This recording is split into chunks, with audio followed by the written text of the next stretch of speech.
Assalamualaikum warahmatullahi wabarakatuh. Jumpa lagi teman-teman di channel kami, masih di channel Kebun Adibah.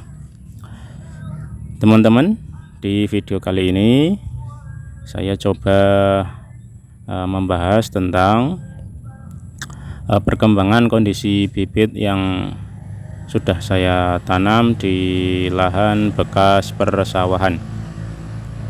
Ini yang di depan teman-teman adalah pohon durian musangking.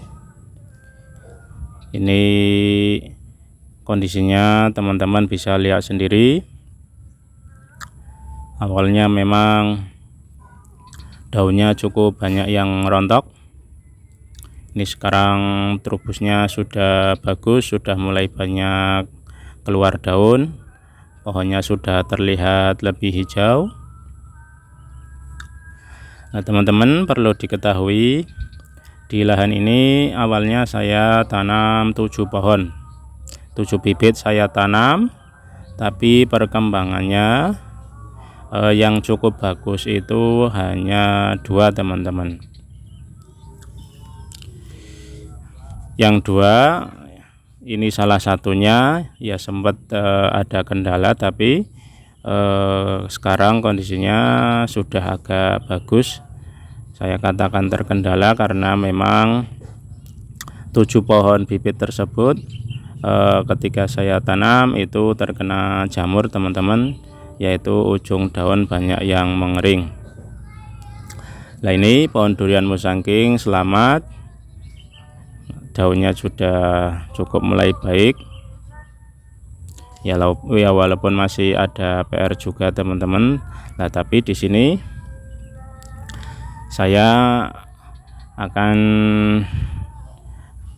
memberi gambaran bahwa memilih bibit itu sangat penting teman-teman, dalam hal agar nanti penanaman durian itu bisa berhasil dan berkembang dengan maksimal.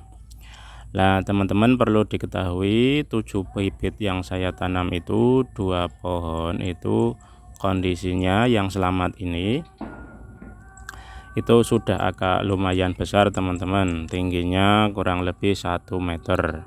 Sedangkan 5 bibit yang lain itu kondisinya ketika saya beli itu masih sangat kecil, masih sangat baby, masih bayi. Nah, 2 pohon yang ukuran 1 meter ini alhamdulillah mampu survive, mampu bertahan.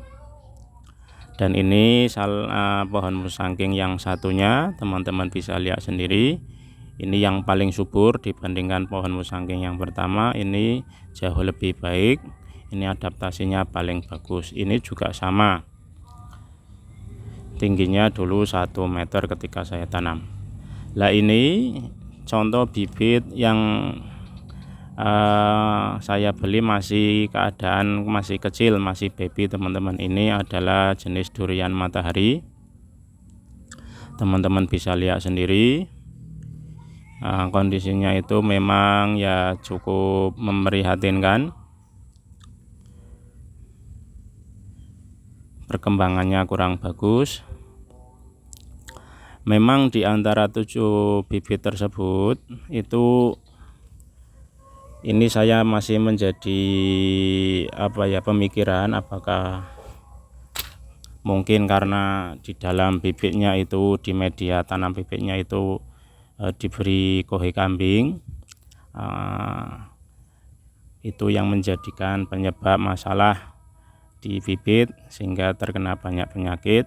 Ya, karena saya tidak tahu apakah kohe kambing itu sudah terfermentasi dengan baik atau tidak ketika pengaplikasian di bibit durian.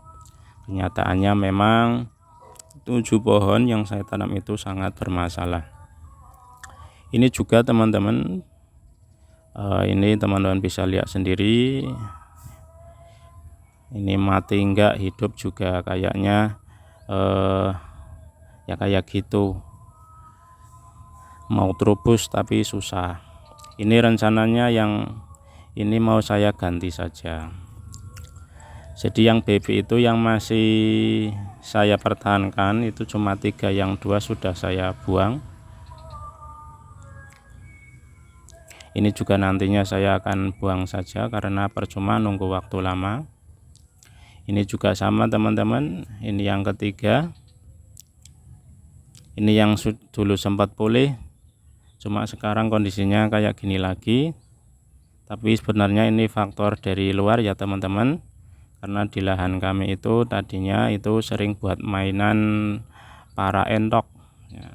Jadi habis berenang itu dia nangkring di sebelah bibit durian sambil gibas-gibas, akhirnya bibitnya ya kayak gitu lah. Ini bibit pengganti teman-teman, jadi yang mati sudah saya buang, belum mati sih tapi ya sudah memprihatinkan, sekarat saya buang saja, percuma buang-buang waktu. Nah, ini saya ganti dengan bibit yang baru. Dari pengalaman tersebut akhirnya saya ganti bibit baru yang kondisinya cukup besar ya teman-teman, yang enggak terlalu besar tapi saya katakan cukup besar, tingginya sudah kurang lebih 1 meter. Karena dari pengalaman 2 pohon musangking tadi, saya berkesimpulan mungkin di segede ini perkembangannya, adaptasinya cukup bagus, dan teman-teman bisa lihat sendiri itu sudah mulai muncul mata trubus, dan ini juga daun muda sudah keluar.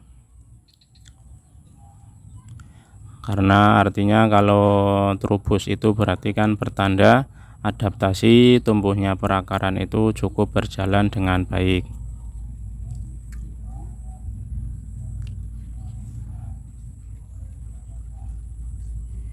Ini juga sama, ini bibit pengganti,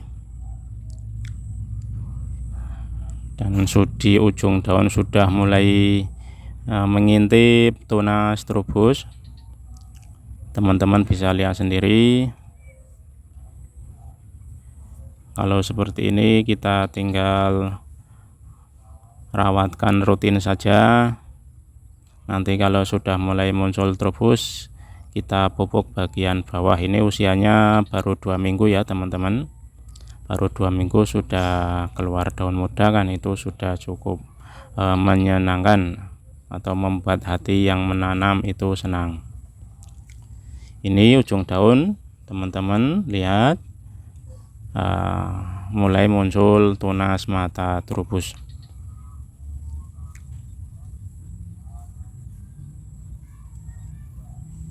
Nah, itulah di video kali ini saya hanya memberi gambaran bahwa untuk di dataran rendah penting sekali memilih bibit yang cukup agak besar, karena di dataran rendah itu kan bukan habitat asli pohon durian ya teman-teman. Jadi pemilihan bibit yang tepat itu sangat menentukan keberhasilan dalam penanaman pohon durian.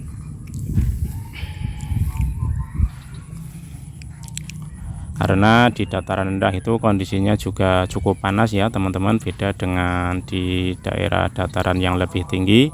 Makanya dengan bibit yang cukup lebih besar, dia bisa bertahan dari panas sinar matahari, artinya bibitnya lebih mudah beradaptasi, dan itu menunjang keberhasilan dalam penanaman bibit. Oke, itu ya teman-teman di video kali ini. Seperti biasa, bila teman-teman ada saran, teman-teman mau menambahkan, atau barangkali juga ada pertanyaan, silahkan tulis di kolom komentar. Oke, itu ya teman-teman. Terus dukung channel kami dengan like, comment, share, dan subscribe di channel kami, karena dengan dukungan dari teman-teman kami akan selalu lebih semangat dalam membuat video dan konten-konten lainnya. Oke, sampai jumpa di video selanjutnya. Wassalamualaikum warahmatullahi wabarakatuh.